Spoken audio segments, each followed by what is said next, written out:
All right, welcome everybody. This is Todd from printsforpets.com, and today I'm going to talk about how to isolate a paw print or pretty much any design you want using Adobe Illustrator, and then being able to transfer that to a laser cutter. So a lot of the stuff that we do on the website has paw prints in it, and customers will send us paw prints very similar to this one, and we will isolate that paw print and then put it and laser it on a design. So to give an example, this is the website, and this is like a coaster set that we have. So there's the paw print of the animal, obviously a picture of the animal, and then we'll design a coaster set for that. So if you're interested in learning how to do that and you have a laser cutter, this is going to be a great video to show you how to do that.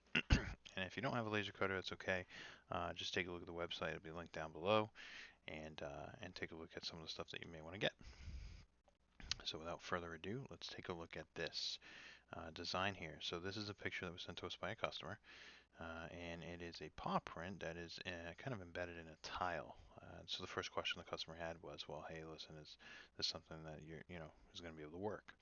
And the answer is yes. It takes a little bit more work, but that's okay.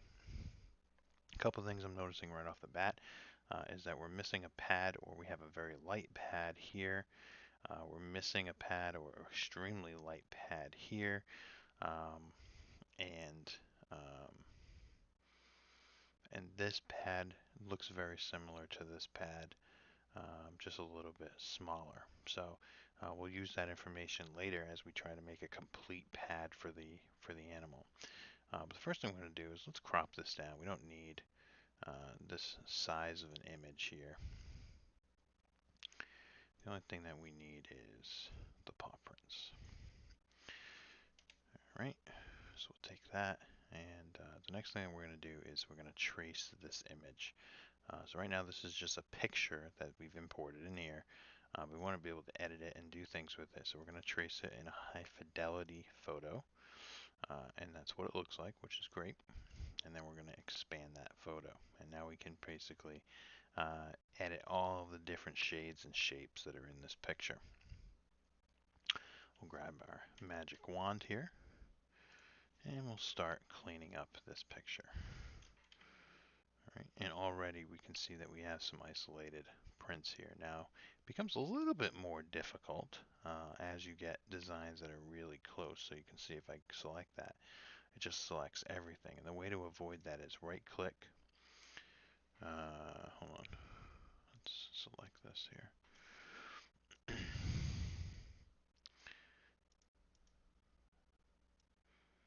Okay. If this was all grouped together, you would right click and hit ungroup here, but it looks like it's already ungrouped, so that's perfect. We'll come over here and we'll just start deleting this stuff. We don't need any of this. Okay. All right. Now remember what we said before. There was a pad here. Didn't necessarily come through, but that's okay. Not a big deal. The pad that was here is actually very similar to the pad that's down here. So we'll use that information later. Now, if you're a pet parent, you can do one of two things here. You can use the design as is, where we're not, adding anything into it, or we can manipulate it a little bit to make it a more complete paw print, which is what I'm going to do in this case just to show you. And it's very, very easy. So what you do here, you can just grab this pad and hold on,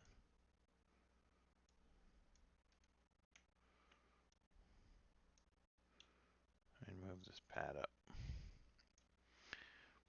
Move it up here. Okay, and I actually want to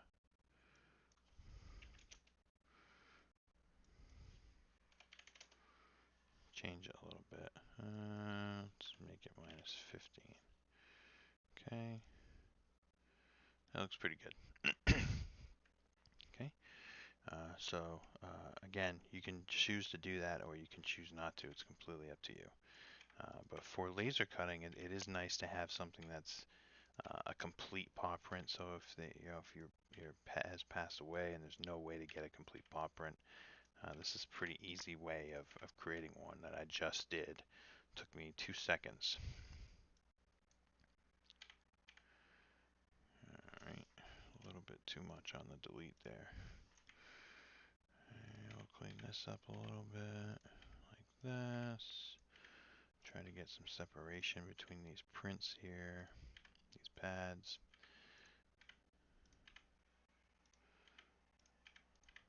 Okay. This is kind of the nail mark. That's okay, we can leave that. I mean, you know, you have the option to do what you want here. And so that's, oh, this side over here looks a little messy here. Ooh, too much. Too much.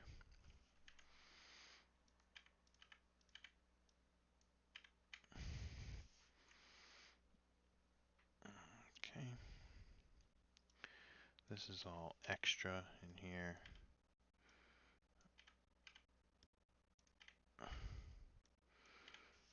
And again, the more extra you get rid of, the more it actually resembles a paw print.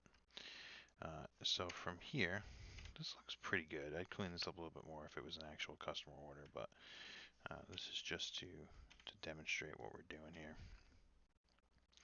Now from here, you can do one of two things. You can notice that there's no nail marks here and here.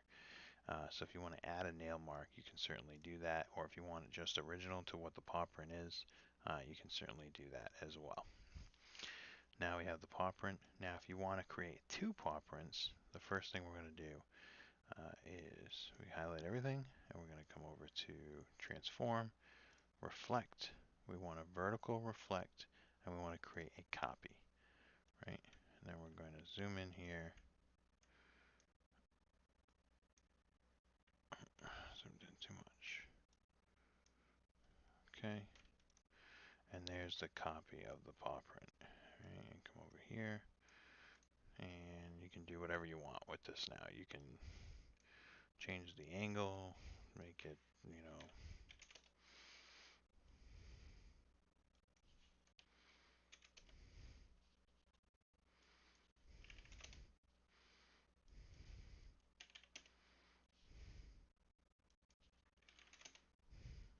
something like that.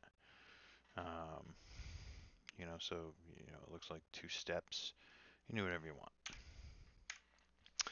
We're just going to work with one paw print for now. Okay. So once you have this paw print, you can't necessarily just import this into your laser printer. And the reason for that is when you look at the layers, there's a million different layers and a million different shapes here. And this is going to take forever to load in your laser printer and it's going to freeze up on you and not print. So you want to select all of this. You want to come over to Object, Compound Path, Make. All right, and you notice that now you have a black image of your paw print. And then once you have that, you're going to go ahead and File, Export, and you're going to export it as a JPEG file. And now you can import this into your laser printer. We have a Glowforge. You can import it as a JPEG file in the Glowforge software and put it on whatever it is that you're laser cutting, and it will engrave it. Again, we're not doing any cuts here. If you wanted to cut this out of material, you would not be able to import it as a JPEG file. JPEGs can only be engraved. But that's a separate video for a separate time on cuts. But if you're just looking to engrave your paw print into something, this is a very fast and easy way to do it. Again, it took me no time at all to do this from a paw print that was off of a picture, which was not even very clear. And already we got a pretty decent paw print out of it that we can now engrave into whatever material that we want. So hopefully you guys enjoyed this tutorial. The next video I make will definitely be how to make this coaster set, so stay tuned for that. And then because we designed the coaster set, we can actually give away the plans for free. So I'll put a link in the description of the next video on the actual plans for this so that you can just upload them right into your Glowforge software and cut out these coasters if you like them. All right. If you guys have any questions, please put them in the comments below. And thank you guys for watching.